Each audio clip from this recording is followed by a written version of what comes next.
지난 14일 전국의 아파트 공시가격이 일제히 공개됐습니다. 전국적으로는 공시가격이 평균 5.32% 올랐고요. 서울은 14.2% 오르면서 종부세 대상 주택이 지난해에 비해 56.1% 늘어났다는 소식입니다. 네, 국민들의 보유세 부담 아무래도 이전보다 급증할 전망이겠죠. 일각에서는 양도세나 취득세 같은 거래 관련 세금을 낮춰서 퇴로를 열어주는 게 집값 안정에 도움이 되는 것 아니냐라는 이런 목소리도 나오고 있습니다. 네, 이번 순서는 저희 이슈엔에서 개편을 맞이해 야심차게 준비한 코너입니다. 첫 번째 아침 토론 시간인데요. 보유세와 또 거래세와 관련한 얘기를 전문가들과 조금 더 자세히 나눠보도록 하겠습니다. 한국건설산업연구원의 두성규 선임연구위원, 경실련 부동산건설개혁본부 김성달 국장 나오셨습니다. 어서 오십시오. 네, 안녕하세요. 네, 아파트 등 공시주택 가격, 공시가격이 지난주에 공개가 됐었는데요. 두 분께서는 어떻게 보셨는지 한 말씀 부탁드리겠습니다. 네. 저는 상당히 큰 폭으로 올랐다 해서 사실 좀 놀랐습니다. 네. 작년에 서울 같은 경우에 있어서 전국 평균은 5.32%라고 하지만 서울 같은 경우에는 14%가 넘는 상승률을 보여줬고요. 그렇죠. 작년에도 10% 이상의 상승률을 보여줬던 것에 비하면은 매년 사실 연이어서 굉장히 두 자릿수의 상승률을 보여줬다고 볼 수 있고. 네. 전체 그 전국의 공동주택이 약 한 1,300만 호를 넘고 있는데 네. 그중에 118만 호가 사실은 8% 넘는 그 비율의 주택들이 상당히 15% 가까운 상승률을 보여주고 있습니다. 서울 같은 경우에 있어서도 지금 보통 가격대를 이야기할 때 정부에서는 3억대 이하, 시세 3억대 이하는 많이 내렸다는 점을 강조를 하고 있는데 그 부분은 맞지만 3억에서 6억 사이가 전체 평균 5.32%보다 조금 높은 5.6%의 상승률을 보여줬고 실질적으로 시세 6억 이상의 어떤 그 주택들은 이번에 거의 15% 가까운 어떤 상승률을 보이고 있습니다. 네. 그래서 그런 점들을 감안하면 정부 발표와 달리 체감되는 부분에 있어서 상승률은 대단히 높을 정도로 큰 폭의 상승을 보여준 그래서 이러한 어떤 시세 변화 반영률은 사실 좀 점진적으로 가는 게 마땅한데 지금 제가 볼 때는 놀라울 정도로 높은 어떤 상승률을 보여주고 있습니다. 네. 아파트 공시가격이 이제 상승했다고도 또 지적들도 있지만 사실은 그것은 정부의 집값이 많이 올랐기 때문에 따라가는 거로 당연한 결과입니다. 오히려 이제 문재인 정부에서 집값이 너무 많이 올랐기 때문에 그에 대한 대책을 요구하는 목소리도 컸었거든요. 네. 이낙연 국무총리나 김현미 국토부 장관께서도 누누이 그런 부분의 문제점을 인정하셨고 공시가격 현실화가 불가피하다. 올릴 것이라는 것도 강조하셨는데 결과를 보니 사실은 집값 상승분을 따라가는 수준이었다. 그럼 그 이전에도 되게 보유세가 낮다라고 하는데 강화된 것이 아니라 상승률에 쫓아갔고 오히려 공시가격 시세 반영률도 전년과 동일합니다. 68%. 이런 것들에 비해서는 사실 불로소득을 환수하기에는 여전히 공시가격이 미흡하다 이렇게 보여집니다. 지금 두성규 선임 연구위원님께서는 이제 공시가격 시세 반영률이 조금 급하게 이루어진 점이 있다. 좀 점진적으로 이루어져야 된다라는 의견이신 거고 네. 적정하다라는 의견을 그 주셨는데 상승률이 급진적으로 오른다라는 문제를 제기하셨지만 네네. 사실은 집값이 엄청 많이 올랐거든요. 올랐기 때문이다. 그래서 예. 시세 반영률은 동일하다. 이게 이제 중요한 포인트라고 보여집니다. 자, 일단은 지금 아파트 공시 가격이 이제 발표된 이후로 지금 시장 분위기를 보니까 네. 뭐 술렁이는 분위기는 합니다만 아직 뭐 급매물이 나온다라거나 아니면 가격이 하락하는 그런 동요하는 모습은 아직까지 보이지는 않는 것 같아요. 지금 시장에서는 일단은 좀 많이 좀 놀라는 상황들이고요. 이런 부분들을 체감하기까지는 다소 시간이 조금 걸릴 것으로 보여지는데 현재 이런 부분들은 사실은 이제 작년에 결국은 8월 달부터 조사해서 작년 말까지 조사된 가격이 반영되다 보니까 최근에 한 18주 정도 가격이 이제 내려가고 있는 점과는 상당히 괴리된 부분도 있고 해서 지금은 좀 놀라는 상황인데요. 이 부분과 관련해서는 이제 이 신청 기간이 이제 4월 4일까지 네. 이 신청을 받아서 최종적으로 확정되는 이번에 같은 경우에는 예비 발표라고 볼 수 있습니다. 확정된 것이 아니기 때문에 네네. 그래서 4월 30일자로 최종적으로 확정이 될 텐데요. 그때 확정이 되고 난 뒤에 아마 이제 많은 부분들의 의사결정을 할 것으로 보여집니다. 부담을 느끼시는 분들은 뭐 매도를 한다든지 이렇게 할 수 있을 것 같은데 현재로 봐서는 지금 일단 이 신청이 굉장히 급증할 것으로 좀 예상이 되고 있고요. 그것을 통해서 충분한 의견이 반영되지 않는다면 다음 대처 방법들을 강구해야 되는데 제가 볼 때는 지금 양도세 부분, 양도소득세 같은 경우가 너무 굉장히 높은 장벽으로 되어 있기 때문에 네. 실질적으로 급매물이 급증하는 식의 변화를 예상하기는 다소 좀 어려울 것으로 보여집니다. 네. 네. 뭐 두 박사님께서도 말씀하셨지만 이 공시가격이 확정 발표되는 4월 말 아니면 뭐 보유세 과세 시점이 한 6월 1일 전후에서 매물이 나온다 뭐 이런 아니면 시장에 좀 변화가 일어날 것이다 이런 전망들도 있던데 어떻게 보십니까? 뭐 보유세 국장님께서는? 액이 오른 거지만 계속 말씀드려야 되는 부분이 집값이 많이 올랐기 때문에 여전히 내가 세부담을 집값 상승에 비해서 이게 부담스러울 정도냐라고 판단하기는 아직은 미흡하다. 좀 이르다 예, 보십니까? 이르기 때문에 다주택자분들께서 또 문재인 정부에서 엄청난 수억 원에서 수십억 원의 집값 상승액이 있었거든요. 최근에 좀 하락하지만 그에 비하면 여전히 못 미치는 경우고 세금이나 보유세가 걱정이 돼서 대량으로 매물이 나올 수 있을까? 여기는 좀 더 두고 봐야 되고 매우 미흡하지 않을까 이렇게 보여집니다. 네, 뭐 지금 이제 공시가격 확정된 사항은 아닙니다만 이제 공개가 됐습니다. 일단은 1차적으로 당장 세금 부담이 나타나기 때문에 이제 불만이 있을 수 있고 그 다음으로 나타난 논란이 일단은 공시가격 산정 방식 자체가 네. 불투명하고 결과에 대해서 형평성 논란이 나타나고 있습니다. 앞서 사실 저희가 기자하고도 짚어봤습니다만 네. 이게 지역별로도 지금 시세 반영률이 들쑥날쑥 천차만별이지 않습니까? 네, 저희들이 계속해서 문제 제기하는 게 아파트 시세 반영률이 일단 낮다. 두 번째는 부동산 유형별로도 서로 다르다입니다. 지금 아파트에 그리고 이번에 나타난 건 또 아파트 안에서도 지역별로 단지 또 아파트별로 안에서도. 네. 다르다. 계속해서 이렇게 다르다라는 문제가 나오고 있는데 이에 대해서 좀 정부가 적극적으로 설명을 해주고 그에 관련된 자료들을 좀 공개해 주셔야 되거든요. 네. 이번에도 시세 반영률이 평균 68%라고 하지만 지역별로 달랐는데 맞아요. 아파트별로 달랐는데 그럼 이 68%가 어떻게 나왔는지 정부는 공개하지 않고 있습니다. 오히려 과거에는 91%라고 2005년도에도 밝힌 바 있었습니다만 네. 그때도 이런 논란이 부딪혔고 정부가 그 이후로 시세 반영률을 공개하지 않았거든요. 근데 이번에도 여전히 불투명하게 공개한 게 하나 있고 또 하나는 아파트만 70% 수준에 육박한다는 겁니다. 재벌들이나 기업들이 소유하고 있는 업무용 빌딩 같은 경우는 지금도 40, 50% 수준에 불과하고요. 고가 단독 주택 같은 경우는 오히려 시세 반영률이 또 50%이고 더 문제는 공시 가격이 집값입니다. 네. 공시 지가는 땅값이고요. 네. 그렇죠. 아파트는 공시 가격이 훨씬 높습니다. 단독 같은 경우는 땅값보다도 집값이 낮습니다. 이러한 구조 때문에 뭐 전직 대통령이나 재벌 오너들이 소유하고 있는 고가 단독 같은 경우는 10년 넘게 보유세를 더 깎아주는 결과가 나타나는 게 지금 저희들이 조사한 밝혀진 거거든요. 이렇게 심각한 문제가 지금 공시지가 체계에 있다는 겁니다. 네, 그러면은 이런 지금 형평성 논란이 어떤 의견 수렴 과정을 거친다면 개선될 수 있는 여지가 충분히 있는 겁니까?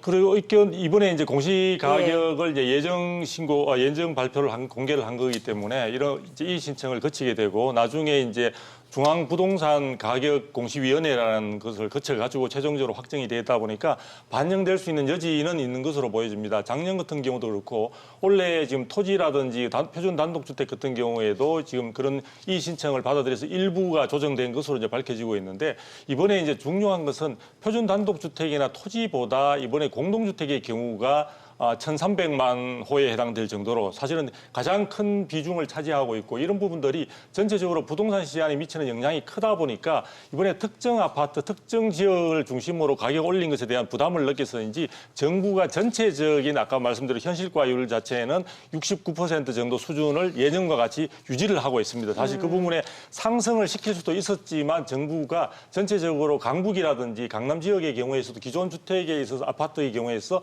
이 현실화율을 갖다가 그대로 더 올린다는 상황이 될 때는 실질적으로 체감되는 부분은 거의 20% 이상을 갈 수도 있는 상황들이다. 이런 점들이 있기 때문에 많은 절차를 거쳐서 조금 더 조정은 될 수 있겠지만 제가 볼 때 지금 정부의 여러 가지 발표 기조를 볼 때는 그러한 수정 부분에 대해서 탄력적으로 대응할 가능성은 크지 않다. 이렇게 보여집니다. 네. 자, 그리고 시세 반영률 측면도 좀 여쭤볼게요. 앞서서 보니까 한 지역의 한 아파트 같은 경우는 실제로 지난해 거래된 건수가 없었는데 그 시세 반영률이라는 게 책정이 됐단 네, 말이죠. 네. 이거는 그러면 어떻게 반영이 그렇죠. 됩니까? 지금 거래량이 거의 지금 동반되고 있지 않은 최근에도 그렇고 실제로 거래가 없는 곳에 있어서 산정하는 것은 예전의 가격을 비교한다든지 또는 다른 주변의 지역에 있어서의 거래 실정이나 이런 부분들을 가지고 추정해서 할 수 있게 되는데요. 지금 한국감정원에서 전체적으로 전수조사를 거쳐서 지금 다른 표준 단독주택이나 실질적으로 토지와 달리 이 공동주택의 경우는 거의 전수조사를 거쳐서 이제 하고 있기 때문에 네. 한국감정원에서도 체계적인 모든 전체 거래세의 단지들이 체계적으로 합리적으로 책정되느냐에 대해서는 논란의 여지가 많습니다. 아까 우리 국장님도 말씀을 네. 하셨지만 지금 한국감정원에서도 충분한 그런 부분들에 대한 문제점들은 인식을 하고 있는 상황들이기 때문에 아마 이 부분들은 조금씩 점진적으로 이제 고쳐 나가질 것으로 생각이 듭니다. 그러나 어쨌든 현재 상태에서 거래량이 거의 없거나 또는 실질적으로 오랫동안 어떤 그 지역에 있어서 이주하거나 이런 변동률이 없는 곳에 있어서의 현실적인 어떤 체감할 수 있는 가격 시세의 반영률은 대단히 현실과 좀 동떨어진 측면이 있는 것은 부득이한 것으로 보여집니다. 예. 네, 그러면 이제 본격적인 얘기를 좀 나눠볼까 합니다. 먼저 두 분의 입장을 좀 먼저 들어보고 싶은 부분이 아무래도 이제 뭐 공시 가격이 오르게 되면 이 세부담에 대한 걱정을 안 할 수 없거든요. 근데 보유세 또 거래세에 대한 입장을 좀 먼저 좀 들어보고 싶습니다. 우선 뭐 국장님 말씀부터 들어볼까요? 보유세가 강화되면 거래세가 인하돼야 된다라는 기본적인 방향들이 많이 내기되고 있습니다. 네. 보유세는 재산세와 종부세, 보유 단계고요. 거래세는 취등록세와 또 거래 단계에서 발생한 소득에 대해 부과하는 양도소득세가 있습니다. 근데 지금 우리나라 보유세가 강화된 거냐 하면 그것은 아니고 세액이 증가된 거다. 그리고 강화 여부를 보려면 실효세율을 봐야 되거든요. 우리나라 부동산 가격 대비 보유세액이 1% 수준이냐 선진 외국 수준에. 하지만 지금 현재 실효세율은 0.16%입니다. 네. 여전히 5분의 1에도 못 미치는 수준이기 때문에 지금 거래세 강화, 거래세 완화 이런 걸 얘기할 단계보다는 오히려 보유세를 정상화하는 게 우선 좀 정착이 된 다음에 얘기해야 된다. 또 하나 양도소득세는 소득에 따라서 부과되는 것이기 때문에 그거는 소득세 일환으로 봐야 되기 때문에 소득세, 양도소득세 인하는 사실은 지금 상황에서는 맞지 않은 얘기가 될 수 있지 않나 이렇게 보여집니다. 아, 개별적인 산이다라고 보시는 시각이시군요. 네, 거래 단계에서 발생하지만 소득에 대해서 발생한 소득에 대해서 부과하는 것이 양도소득세고 거래 수수료와 관련된 건 취등록세이기 때문에요. 이후에 또 보유세가 정상화됐을 때 맞춰서 갈 수 있는 건 취등록세 얘기는 같이 갈 수 있는 거죠. 우선 보유세 강화도 아니고 정상화란 표현을 그렇죠. 쓰셨어요. 정상화가 선행돼야 된다는 말씀을 네. 하시는 거고 예. 두 박사님께서는 어떻게 보십니까? 저는 이 부분에서 조금 이제 오해 여지가 있는데요. 실제로 양도소득세 같은 경우는 이제 소득세로 분류되는 건 맞지만 실제 부동산 거래에 있어서 양도 차익에 대한 부분들에 부과되는 세금이기 때문에 양도소득세는 우리가 거래세의 일종으로 지금 시장에서는 받아들여지고 그렇죠. 있습니다. 그런 부분들이 있고요. 그다음에 보유세 부분과 관련해서 사실 보유세 인상 부분에 대해서 이야기를 많이 하는데요.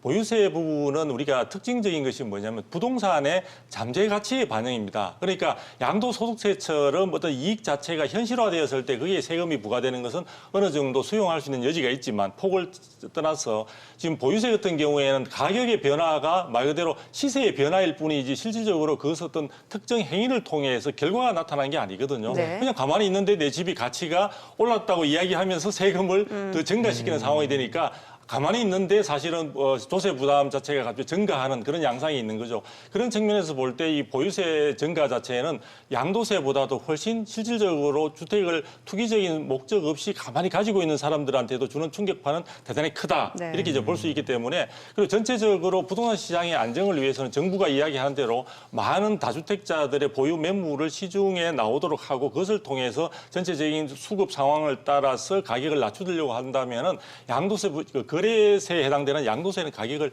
벽을 낮춰주고 보유세를 올려주게 되면 자연스럽게 그런 것들이 균형을 맞추어 가는데 정부가 이미 순서 자체를 양도세 강화 자체를 먼저 해버린 상태에서 지금 어떻게 보면 큰 울타리 안에 모여 있는 상태에서 그다음에 보유세를 통해서 압박을 가하는 상황이 되다 보니까 지금 주택을 가지고 있는 사람은 투기적 목적 여부와 상관없이 상당한 보유에 따른 조세 부담을 느끼고 있는 상황들입니다. 그리고 뭐 조금 더 다시 말씀을 드리겠지만 이 부분의 공시가격 자체가 단순히 세제 문제뿐만 아니라 건강보험료라든지 또는 기초연금이라든지 이런 등등해서 부가적인 어떤 파급 효과들이 상당히 많기 때문에 그런 부분들을 다 망라하게 되면 이번에 공시가격 증가 자체가 단순히 세수 자체의 실거래가 대비해서 조세 부담이 증가한 게 충분하지 않다라고 이야기하지만 그런 부가적인 부분까지 다 감안한다면 전체적인 이번의 부담은 굉장히 클 것으로 예상이 되고 있습니다. 예, 보유세가 예. 정상화되면서 양도세 논의가 됐더라면 이제 말씀하신 그런 부작용이 좀 줄었을 것입니다. 하지만 지난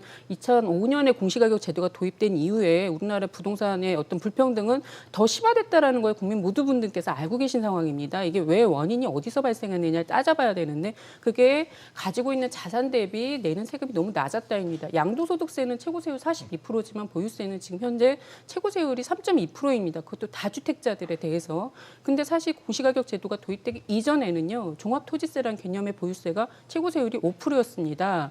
법인 토지는 그때 2%였는데 이번에는 0.7%입니다. 이렇게 세율 자체가 후퇴된 상황에서 보유세 강화라고 말하는 것을 사실 시민들은 또는 재산이 없는 분들은 도저히 이 부분에서 납득할 수가 없는 사안이거든요. 이러한 네. 것들이 좀 정상화되는 게 먼저다 이렇게 보여집니다. 그럼 한 가지 여쭤볼게요. 그럼 정부가 이번에 그 아파트 공동주택 공시가격 현실화라는 것 자체가 집값 안정과 불평등 해소를 위한 게 목적이라고 보시는 겁니까? 아니면 세수 증대라고 보시는 겁니까? 정부의 그 숨은 의도를 속내. 저희가 알 네. 수는 없으나 결과적으로 봤을 때는 사실 이 부동산 불평등을 해소하기 위해서 보유세 강화가 필요하다는 말씀들을 누누이 하신 거거든요. 네. 근데 결과로 보기엔 그렇지 않은 것 같다 이렇게 보여진다는 거죠. 불평등 해소를 네. 위한 거라고 보십니까? 세수 증대. 제가 보기에는 사실은 세수 부분과 관련해서는 지금 매 한 2, 3년간 계속해서 세수가 당초 예정보다도 훨씬 더 넘치고 있는 상황이기 때문에 네네네. 매년 뭐 20조 이상 초과되고 있는 상황들이기 때문에 세수를 위한 어떤